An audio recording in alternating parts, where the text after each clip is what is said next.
مجھے امید نہیں، پورا یقین ہے تجھ پہ خدا۔ ایک سیٹ جو کہ بہت ہی پیسے والا تھا، جب رات کو سونے لگا تو اسے ایک عجیب سی گھبراہٹ محسوس ہوئی جس کی وجہ سے اسے نیند نہیں آ رہی تھی۔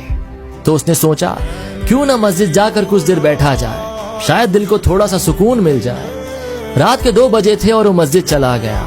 کچھ ہی دیر گزری تھی کہ اس نے دیکھا کہ اس کے برابر میں بیٹھا ایک شخص شدید رو رہا ہے۔ تو سیٹ سے رہا نہیں گیا اور انہوں نے اس سے پوچھ ہی لیا کہ بھائی تم اتنا رو کیوں رہے ہو؟ تو وہ شخص بولا میری بیوی ہاسپٹل میں ایڈمٹ ہے، اس کا آپریشن ہونا ہے اور میرے پاس پیسے نہیں ہیں۔ تو سیٹ کو اس پر بہت رحم آ گیا اور جیب میں جتنے بھی پیسے تھے اس نے وہ سارے نکالے اور اس شخص کے ہاتھ میں رکھ دیے۔ اس روتے ہوئے شخص نے جب یہ دیکھا تو وہ خوشی سے جھوم اٹھا اور خدا کا زور زور سے شکر ادا کرتا ہوا وہاں سے چل پڑا۔ تو سیٹ نے اسے جاتے ہوئے روکا اور کہا یہ میرا کارڈ بھی رکھ لو، اس پر میرا ایڈریس ہے، اگر اور پیسوں کی ضرورت پڑے تو کل آ جانا، میں کل تمہیں اور پیسے دے دوں گا۔ تو وہ شخص مسکرایا اور بولا میرے پاس آلریڈی ایڈریس ہے۔ اس پر سیٹ نے حیران ہو کر اس سے پوچھا کہ تمہارے پاس میرا ایڈریس کہاں سے آیا؟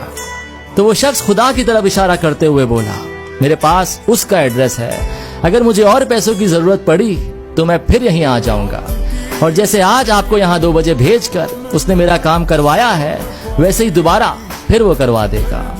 جیسے ہی سیٹ نے اس کی یہ بات سنی تو اس کی آنکھیں کھل گئیں کہ بات تو بالکل صحیح ہے، میری نیند کا اڑ جانا، گھبراہٹ محسوس ہونا اور یہاں اس وقت میرا اچانک سے آ جانا، کسی کا تو فورس ہے جس نے مجھے رات گئے یہاں 2 بجے بلایا ہے۔